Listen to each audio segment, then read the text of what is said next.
Solenoide, capítulo 4.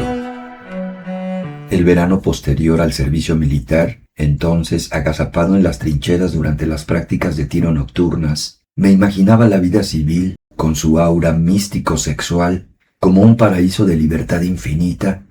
Resultó ser tan solitario y vacío como los veranos precedentes. Nadie al teléfono, nadie en casa. Días enteros sin nadie aparte de mis fantasmales padres con quien poder intercambiar unas palabras. Pero fue entonces cuando escribí mi primer poema verdadero, el que perduraría como mi único fruto literario en sazón. A partir de ese momento conocería el significado de esos versos de Hölderlin. Tan solo un verano concededme, oh poderosas, y un otoño a fin de que madure el canto. También yo viví como los dioses durante algunos meses de 1976, mientras escribía La Caída, pero luego mi vida, que habría tenido que abrirse hacia la literatura, con la naturalidad con la que abres una puerta y en la habitación prohibida, descubres por fin, tu verdad más profunda, tomó bruscamente otro derrotero de forma casi grotesca, como cuando cambian las agujas en las vías del tren. De Hölderlin pasé a ser Scardanelli, encerrado durante 30 años en su torreón levantado sobre las estaciones del año. La Caída no era un poema, era el poema, era ese solo objeto nobleza de la nada. Era el producto último de 10 años sin parar de leer literatura. Durante 10 años se me había olvidado respirar, toser, vomitar, estornudar, eyacular, ver, oír, respirar, amar, reír, producir leucocitos, protegerme con anticuerpos. Se me había olvidado que mi cabello tenía que crecer y que mi lengua con sus papilas tenía que saborear la comida. Se me había olvidado pensar en mi destino en la tierra y buscar mujer. Tirado en la cama como una estatua etrusca en su sarcófago, amarilleando las sábanas con mi sudor, había leído casi hasta la ceguera y la esquizofrenia. En mi mente no había espacio para los cielos azules reflejados en las charcas en primavera, tampoco para la melancolía delicada de los copos de nieve que se pegan a la esquina de un edificio enfoscado con repello rústico. Cuando abría la boca, hablaba con citas de mis autores preferidos. Cuando levantaba los ojos de la página en la habitación sumergida en el ocre rojizo de los atardeceres de Stefan Selmare, veía claramente las letras tatuadas en las paredes. Había poemas en el techo, en el espejo, en las hojas de los geranios traslúcidos que vegetaban en los tiestos. Tenía versos escritos en los dedos y en la palma de la mano, poemas escritos con tinta en el pijama y en las sábanas. Asustado me dirigía al espejo del baño, donde podía verme de cuerpo entero. Tenía poemas escritos con una aguja en lo blanco del ojo y poemas escritos en la frente. Tenía la piel minuciosamente tatuada con una escritura a mano que solo yo podía interpretar. Era azul de pies a cabeza. Apestaba a tinta como otros apestan a tabaco. La Caída tenía que ser una esponja que absorbiera toda la tinta del nautilo solitario que era yo por aquel entonces. Mi poema constaba de 7 partes que representaban las 7 etapas de la vida. 7 colores, 7 metales, 7 planetas, 7 chakras, 7 escalones que caen del paraíso al infierno. Tenía que ser una colosal y asombrosa cascada entre lo escatológico y lo escabroso, una escala metafísica en la que colocaba demonios y santos, labios y astrolabios, estrellas y ranas, geometría y cacofonía con el rigor impersonal del biólogo que esboza el tronco y las ramificaciones del reino animal. Era también un inmenso collage, pues mi mente era un crucigrama de citas. Era también el sumum de todo lo que se podía saber, una amalgama de patrística y de física cuántica, de genética y de topología. Era, en fin, el único poema que hacía inútil el universo, que lo enviaba al museo como había hecho la locomotora eléctrica con la de vapor. Ya no eran necesarios la realidad, los elementos, las galaxias. Existía la Caída donde latía y crepitaba como una llama eterna el todo. El poema estaba compuesto por 30 páginas escritas a mano, tal y como naturalmente escribía todo en aquella época, pues mi sueño desde hacía varios años, una máquina de escribir, me resultaba del todo inalcanzable. Lo releía cada día, me lo sabía de memoria, o mejor dicho, lo palpaba, lo verificaba y le quitaba todos los días el polvo, como si fuera un mecanismo complicado de otro mundo llegado a nosotros quién sabe cómo a través de un espejo. Lo conservo aún en las hojas originales en que lo escribí sin haber tachado ni una sola letra el verano en que cumplí 20 años. Parece un texto antiguo que permaneciera guardado bajo una campana de cristal en un gran museo, en condiciones de temperatura y humedad controladas, y forma parte de ese conjunto de artefactos de los que me he rodeado y en cuyo centro me siento como un dios de muchos brazos en medio de un mandala. Los dientes de leche, la cuerda del ombligo, mis trenzas pálidas, las fotos en blanco y negro de mi infancia, mis ojos de la infancia, mis costillas de la adolescencia, mis mujeres de después, la locura triste de mi vida. En otoño, un otoño luminoso como no recordaba otro, fui por primera vez a la universidad. En el trolebús 88, mientras pasábamos por Zoya Kosmodemianskaya en dirección a Batista, burbujeaba de felicidad como el champán. Era un estudiante, algo que no me había atrevido a soñar jamás. Estudiante en la Facultad de Letras. A partir de ese momento contemplaría cada día el centro de Bucarest, que me parecía en aquella época la ciudad más bella del mundo. Viviría en el esplendor de aquella ciudad que se desplegaba ante mis ojos como la cola de un pavo real. El Intercontinental, el Teatro Nacional, la Universidad y el Instituto Ion Mincu, el Hospital Cantacuzino y las 4 estatuas tutelares detrás de él, como unos ojos hipnóticos de reflejos cambiantes. En el aire brillaban los hilos de las telarañas, las chicas se apresuraban también hacia sus facultades. El mundo era nuevo, recién sacado del horno y quemaba, y era solo para mí. El edificio de la facultad me pareció de proporciones sobrehumanas. El vestíbulo de mármol me recordó a una basílica desierta y fría. A mis pies las losas blancas del tablero de ajedrez, que hacía las veces de suelo, estaban más desgastadas que las negras. Miles de pasos habían erosionado su superficie suave como el ágata. La sala de la biblioteca era el vientre de un velero atestado de libros, pero yo ya los había leído todos, absolutamente todos. De hecho, había escrito todas las letras que se hubieran escrito jamás. Sin embargo, la altura de aquella sala me pilló por sorpresa. 20 pisos tapizados con vitrinas de roble numeradas, comunicadas por escalerillas, por las que subían y bajaban con montones de libro en brazos las bibliotecarias.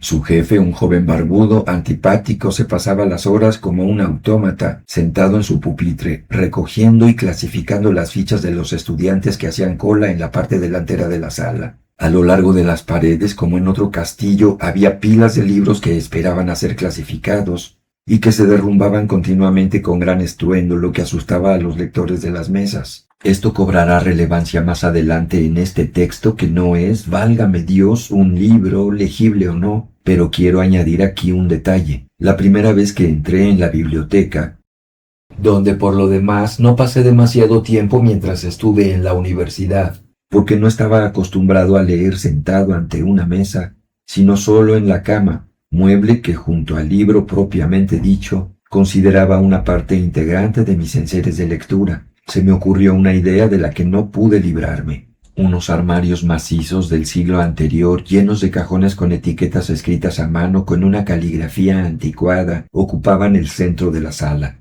Me arrodillé ante uno de ellos, pues la letra V quedaba abajo del todo, en la primera fila sobre el suelo. Tiré del cajón y, como las barbas de la ballena, dejé a la vista los cientos de fichas amarilleadas escritas a máquina, con el título, el autor y otros datos de los libros, cada vez más numerosos y más inútiles, escritos en este mundo. Hacia el fondo del cajón encontré el nombre que estaba buscando: Voynich. Nunca había sabido cómo se escribía exactamente, pero había acertado. Este nombre no ha dejado de resonar en mis oídos desde que, cuando estaba en 6º curso, lloré por primera vez al leer un libro. Mi madre me oyó y vino corriendo con su bata andrajosa que siempre olía a sopa a mi habitación. Intentó tranquilizarme, consolarme, pues pensaba que me dolía la tripa o una muela. Le costó comprender que lloraba por aquel libro ajado tirado en el suelo. Un libro sin portada al que de hecho le faltaban más de 50 páginas del principio. Muchos de los libros que había en nuestra casa estaban así. También el de Thomas Alva Edison, el de los Polinesios y el del Polo Norte al Polo Sur. Los únicos intactos que nadie había leído jamás eran, los veo todavía delante de los ojos, Batallas en marcha de Galina Nikolaeva y Así se templó el acero, de N. Ostrovsky.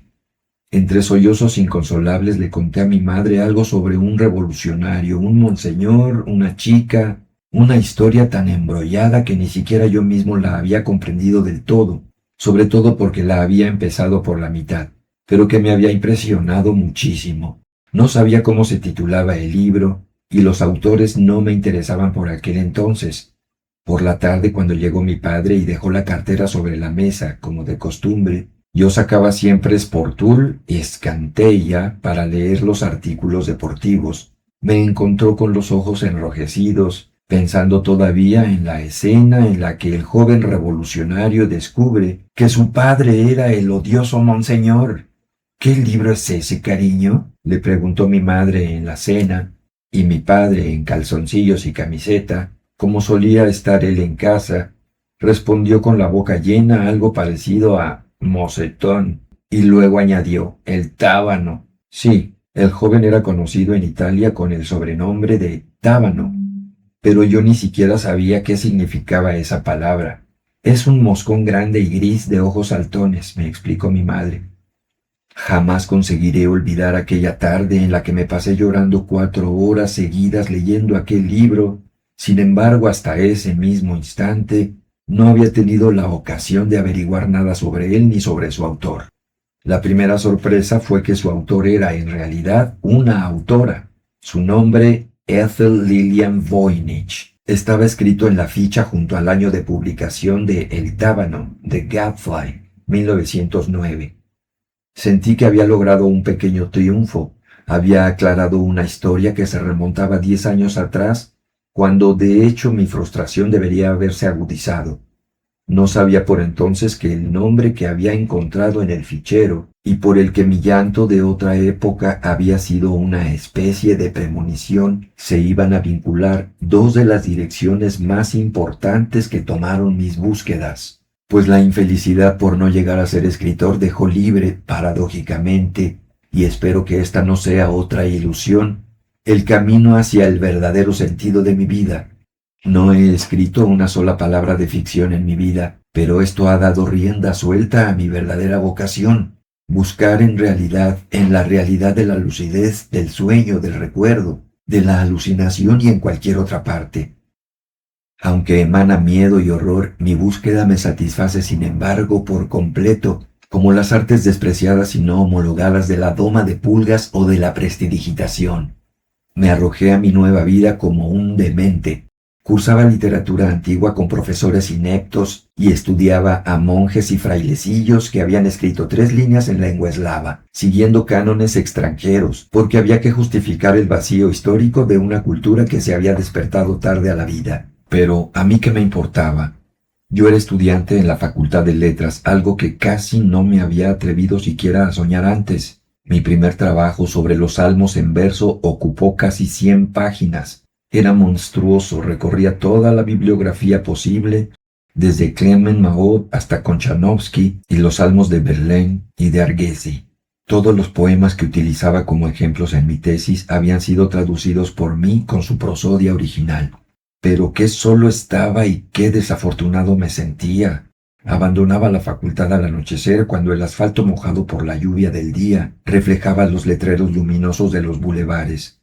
Muchas veces no conseguía el trolebús, sino que regresaba a casa caminando entre los grandes edificios del período de entreguerras por Maguero, pasando junto a la librería Scala y el cine Patria. Luego, cuando la tarde se volvía amarilla como el aguarrás, me adentraba por las callejuelas llenas de casas de color escarlata y azul oscuro, luego negras como el alquitrán de Domnita Ruxandra y Giochei, sorprendido una y otra vez por el hecho de que podía entrar en cualquier casa, en cada una de sus habitaciones antiguas, iluminadas apenas por el muñón de una vela en las habitaciones del primer piso, con su piano, con los fríos pasillos en los que adelfas polvorientas se marchitaban en la penumbra, misteriosas por fuera, con su cohorte de figuras de estuco. Esas casas antiguas se revelaban más misteriosas aún por dentro, vacías y silenciosas, sin una mota de polvo en las mesas cargadas de tapetes. Parecían abandonadas de repente tras un pánico terrible. Sus habitantes no se habían llevado nada, como si hubiera tenido lugar un terremoto devastador. Eran felices por haber podido escapar con vida de allí. En casa me esperaban mis padres y a esto se reducía mi vida. Los dejaba delante del televisor y me iba a mi habitación, que daba a la calle Stefans el Mare. Me acurrucaba en la cama y deseaba la muerte con tanta intensidad que sentía que al menos alguna de mis vértebras estaban de acuerdo. Mi cama se convertía entonces en un yacimiento arqueológico en el que amarillos y porosos, en la posición imposible de un ser aplastado, yacían los huesos de un animal desaparecido.